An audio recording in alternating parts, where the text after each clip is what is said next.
character in Dead Poets Society, walked in and decided that this bunch of rejects weren't hopeless, and started to run her own drama classes. She had never agreed with splitting up the class in the first place, and even though she'd never taught drama before, she improvised, and pretty soon we were doing our own version of plays and acting games.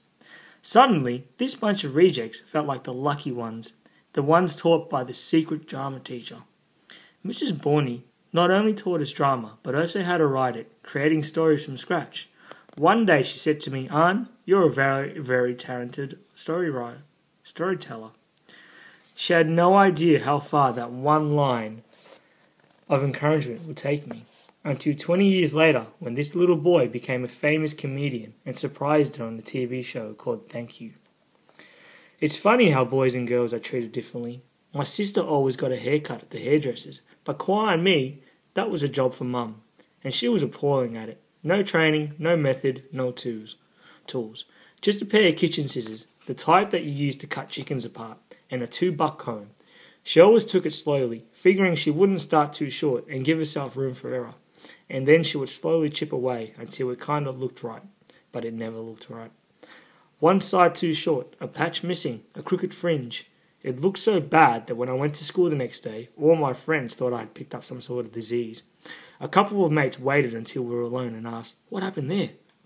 It looked so bad that no one even laughed. They really thought something bad had happened. I got into a fight a few years back. I'd lie. There's a scar, and a bit less hair there. They believed it.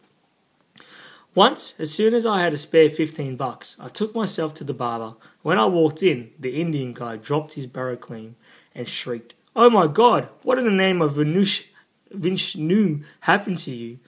Even a professional was fooled into thinking there was something physically wrong because of the accidental brutality of my mother's efforts. Later, a friend of Mum's came over and saw my wobbly head. "Get yourself a pair of clippers," she advised Mum. "Use a number 3 setting all over, all the time, and you'll be fine." Mum brought a pair of $20 Kmart specials. They lasted a few years.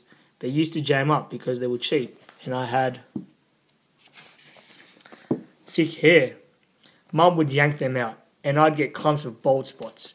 As it grew back, it evolved into another look altogether. You know, when you sleep on the one side for too long, and the next day your hair decides to tell the world which side you prefer. Well, my head looked like that permanently. I was also starting to look a lot like my dad.